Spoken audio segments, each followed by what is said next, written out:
बातम्या सविस्तर पाहूया। पंतप्रधान नरेंद्र मोदी यांनी आज पंजाबमधील आदमपूर हवाई तळाला भेट दिली। वायुदलाच्या बहादर हवाई योद्ध्यांची कौतुकाने पाठ थोपटली। यावेळी पंतप्रधान मोदींनी पाकिस्तानला पुन्हा कडक इशारा दिलाय। जर पाकिस्तानने पुन्हा भारतावर दहशतवादी हल्ला करण्याचा प्रयत्न केला तर पाकिस्तानला चोख उत्तर दिल्याशिवाय भारत गप्प राहणार नाही। पंतप्रधान मोदींनी भारताची 3 सूत्र निश्चित केली आहेत। भारत आपल्या शर्तीवर शत्रूला उत्तर देणार, कुठलीही न्यूक्लिअर ब्लॅकमेलिंग सहन करणार नाही, तसंच अतिरेक्यांना पोसणारं सरकार आणि अतिरेकी यात भारत फरक करणार नाही, असा सज्जड दमच मोदींनी पाकिस्तानला दिला।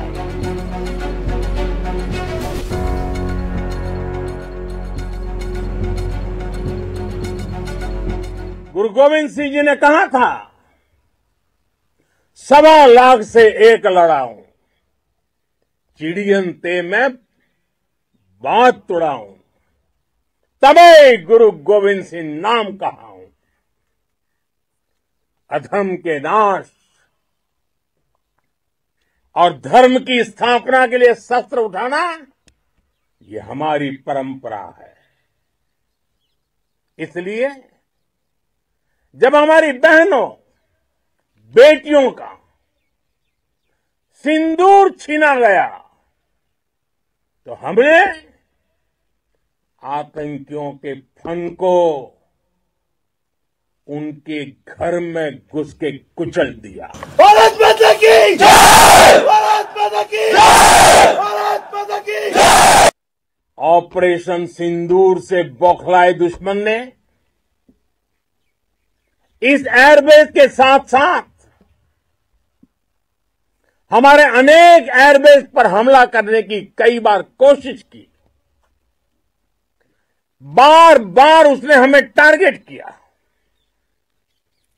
लेकिन पाक के नापाक इरादे हर बार नाकाम हो गए। ऑपरेशन सिंदूर से बौखलाए दुश्मन ने इस एयरबेस के साथ साथ हमारे अनेक एयरबेस पर हमला करने की कई बार कोशिश की। बार बार उसने हमें टारगेट किया, लेकिन पाक के नापाक इरादे हर बार नाकाम हो गए। साथियों, आतंक के विरुद्ध भारत की लक्ष्मण रेखा अब एकदम स्पष्ट है। अब फिर कोई टेरर अटैक हुआ तो भारत जवाब देगा, पक्का जवाब देगा। दरम्यान याच संदर्भात आपण अधिक चर्चा करणार आहोत। आपल्याबरोबर आहेत कर्नल सतीश ढगे निवृत्त, त्यांच्याशी याबाबत चर्चा करणार आहोत। सतीशजी, पंतप्रधान नरेंद्र मोदी आज आदमपूर बेसवर गेले, तिथे जवानांचं कौतुक केलं, मात्र त्याचबरोबर पाकिस्तानलाही जोरदार इशारा दिलेला आहे। आजच्या त्यांच्या या बोलण्याचा काय अर्थ निघतोय?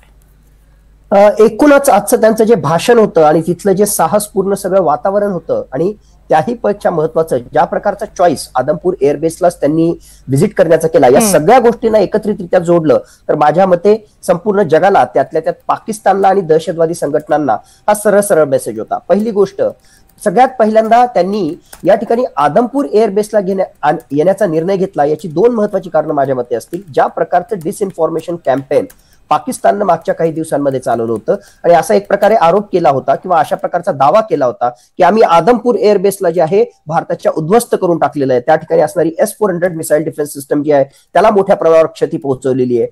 पर्पजफुली प्रधानमंत्री नरेंद्र मोदी आदमपूर एअरबेसवर त्या ठिकाणी येत आहेत आणि अशा प्रकारचं भाषण करतायत आणि ज्या प्रकारचं जोशपूर्ण वातावरण त्या ठिकाणी आहे, हाऊ इज द जोश विचारण्याची त्या ठिकाणी गरज नाही। ज्या प्रकारच्या गगनभेदी घोषणा, भारत माता की जय अशा घोषणा त्या ठिकाणी येत आहेत, त्यावरून संपूर्ण भारताचं काय मनोधैर्य आहे, आमच्या आर्म्ड फोर्सेसचं काय मनोधैर्य आहे हे तर कळतं. पण पाकिस्तानचा जो बुरखा आहे खोटं बोलण्याचा, अशा प्रकारचे जे आहेत दावे कुठल्याही प्रूफ न देता करण्याचा, तो सुद्धा जो आहे जगासमोर उघडा पडलेला आहे. त्याच्यामुळे आदमपूर एअरबेसची निवड करणं ही माझ्या मते जी आहे अत्यंत महत्वाची प्रधानमंत्री नरेंद्र मोदी यांची मूव्ह होती. आणि लगेच काल त्यांनी राष्ट्राला संबोधित केल्यानंतर कुठलाही वेळ न दवडता आज ते जे आहेत या जवानांशी, कारण एअरफोर्सची या सगळ्या ऑपरेशनमध्ये अत्यंत महत्वाची भूमिका होती आणि त्या एअरफोर्सच्या जवानांना भेटायला ते त्या ठिकाणी गेले. आणि ऑफकोर्स त्यांनी मेन्शन केलं की कशा प्रकारे नेव्ही, आर्मी आणि एअरफोर्स यांच्यामध्ये समन्वय होता आणि ते पुढे त्या ठिकाणी गेले.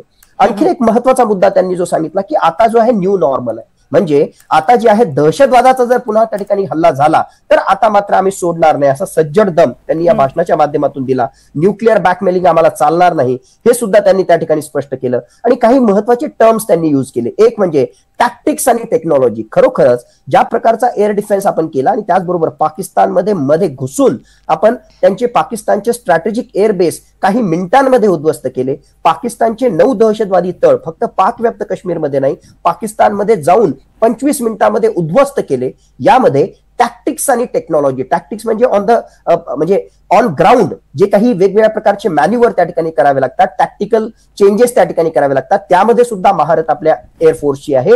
आणि टेक्नॉलॉजी, नवनवीन तंत्रज्ञानाचा कशा प्रकारे वापर केला, multi layered air defence system कशी आपण वापरली, याच्या कॉम्बिनेशनमुळे जे प्रोफेशनलिझम आहे आपल्या एअरफोर्सचं, ते जगातले जे टॉपची सामरिक शक्ती आहेत त्यांच्याकडेच ते त्या ठिकाणी आहे आणि भारत सुद्धा त्यांच्यापैकी एक आहे. अशा प्रकारचा टॅक्टिक्स आणि टेक्नॉलॉजी यांचा समन्वय कशा प्रकारे साधला याचंही त्यांनी उत्तर त्या ठिकाणी दिलं. वेगवेगळ्या गोष्टी त्यांनी मेन्शन केल्या आणि सरळ सरळ कशा प्रकारे जोशपूर्ण वातावरण त्या ठिकाणी आहे, कशा प्रकारे भारतानं जे आहे आपले ऑब्जेक्टिव्ह त्या ठिकाणी हासिल केले आणि भविष्यामध्ये जर दहशतवादाचा हल्ला झाला तर तो आम्ही कशा प्रकारे जे आहे मोडून काढू, अशी क्लिअर कट सज्जड दम हा प्रधानमंत्री नरेंद्र मोदी यांनी या भाषणामधून दिला. नक्की आदमपूर बेसला भेट देऊन त्यांनी एक प्रकारे पाकिस्तानला पुरावाच दिलेला आहे.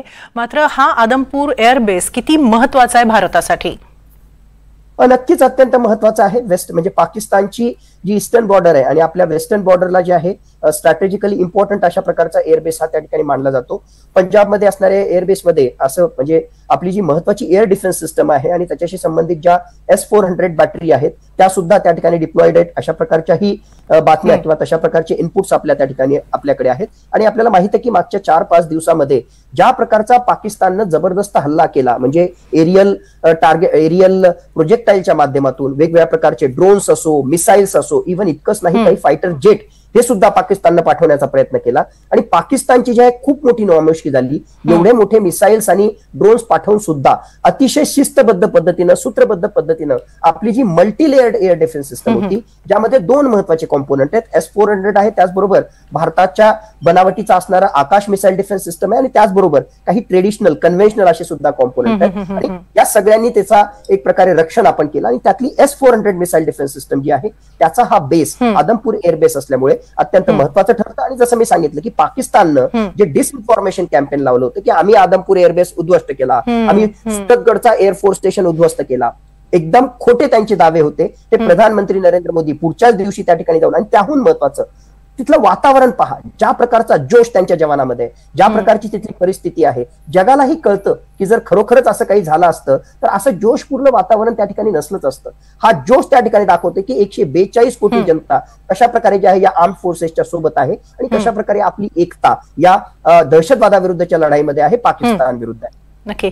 एकूणच कधीही असे संघर्षाचे प्रसंग उद्भवले की पाकिस्तान कायम असेच खोटे दावे करत आलेले आणि तेच दावे भारतानं आतापर्यंत अनेकदा खोडून टाकलेले आहेत. सतीशजी आपल्याबरोबर आता परराष्ट्र धोरणाचे अभ्यासक विजय खरे देखील आपल्याबरोबर जोडले गेलेले आहेत. आपण त्यांच्याकडे जाऊया. तुम्ही संपर्कात राहा. विजयजी, आज आदमपूर एअरबेसवरून बोलताना पंतप्रधान नरेंद्र मोदी यांनी 3 सूत्र भारताची निश्चित केली आणि त्यातला सगळ्यात महत्वाचा मुद्दा असा वाटतो की दहशतवादाला पोसणारं सरकार आणि दहशतवाद किंवा दहशतवादी यात भारत यापुढे फरक करणार नाही. खूप कडक आणि सूचक इशारा आहे हा, विशेषतः पाकिस्तानसाठी. निश्चितच कालही देशाला जेव्हा त्यांनी संबोधित केलं त्यावेळेस त्यांनीही याच मुद्द्यावर आपलं मत व्यक्त केलं. त्याच्यामध्ये 0 टॉलरन्स अगेन्स्ट टेररिझम, त्याचबरोबर न्यूक्लिअर ब्लॅकमेलिंग जी पाकिस्तान करतोय त्याच्याविषयीची एक फेक नॅरेटिव्ह जे त्याला काउंटर करण्यासाठीची एक मत व्यक्त केलं. त्याचबरोबर war terrorist and water, terrorist and dialogue हे सोबत जाणार नाही अशा पद्धतीची भूमिका भारत सरकारने आणि माननीय पंतप्रधानांनी घेतलेली आहे. आता आज जी भेट आदमपूर एअरबेसला दिल्यानंतर त्याचं जे स्ट्रॅटेजिकल आणि हे जे आहे त्याचं इम्पॉर्टन्स हे ढगे साहेबांनी सांगितलेलं आहे. परंतु याचं एक क्रिटिकल सिक्युरिटी पर्स्पेक्टिव्हने जर बघितलं तर सुरक्षेचे प्रश्न हाताळताना भावनात्मक आणि राजकीयच विचार न करता स्ट्रॅटेजिकली त्याकडे बघावं लागतं. म्हणजे ज्यावेळेस आपण सीज फायर डिक्लेअर झालं त्याच वेळेस चीनच्या परराष्ट्र मंत्र्यांनी पाकिस्तानला अश्युअर केलं आणि त्यांनी ओपनली ती भूमिका मांडली की यापुढे पाकिस्तानची टेरिटोरियल इंटिग्रिटी आणि पाकिस्तानची सॉव्हरेनिटी आणि त्याचबरोबर पाकिस्तान एक रिस्पॉन्सिबल स्टेट बिहेवियर केलं असं त्यांनी कौतुक केलं. आणि पाकिस्तान आणि चीन यांच्यातील जी फ्रेंडशिप आहे, आयरन क्लॅड फ्रेंडशिप ज्याला म्हणतात, तशा पद्धतीची असणार आहे. त्यामुळे येणाऱ्या पुढील कालखंडामध्ये आता खरं म्हणजे जागतिक पटलावर जर तुम्ही 200 वर्षाचा 300 वर्षाचा किंवा आधुनिक लष्करी इतिहासाचा जर तुम्ही मागोवा घेतला तर मिलिटरी ऍक्शन जी असते त्याचे ऑब्जेक्टिव्ह सेट असतात आणि ऑब्जेक्टिव्ह सेट जे असतात त्याचे परिपूर्ण झाल्याशिवाय ते मिलिटरी ऍक्शन मागे होत नाही. आता आपलं क्रॉस बॉर्डर टेररिझम किंवा प्रॉक्सी वॉर याच्या अगेन्स्ट आपली ही मिलिटरी ऍक्शन किंवा मिलिटरी कॅम्पेन ज्याला म्हणतो आणि त्या अनुषंगाने ही कारवाई होती. गेल्या 200-300 वर्षाच्या जर तुम्ही इतिहास बघितला, लष्करी इतिहास बघितला तर 3 दिवसामध्ये अशा शॉर्ट स्पॅन ऑफ पिरियड मध्ये ऑब्जेक्टिव्ह अचीव्ह करून सीज फायर झालेलं कुठलेही युद्ध पाहावयास बघायला मिळालेलं नाही. याच्यात 2 कारण आहेत. त्याचं एक जे 3 दिवसात त्याचं कारण की तंत्रज्ञानाने आणि विज्ञान आणि तंत्रज्ञानाने झालेली क्रांतीमुळे जे बदललेले शस्त्रास्त्र आहे, मी मागे तुमच्या चॅनलवर सांगितलं की इथून पुढे आणि आता नव्या तंत्रज्ञान म्हणजे अनमॅन व्हेकल आणि ड्रोन वॉरफेअरद्वारे बॅटलफील्डचं स्ट्रॅटेजिक कॅल्क्युलस बदललंय.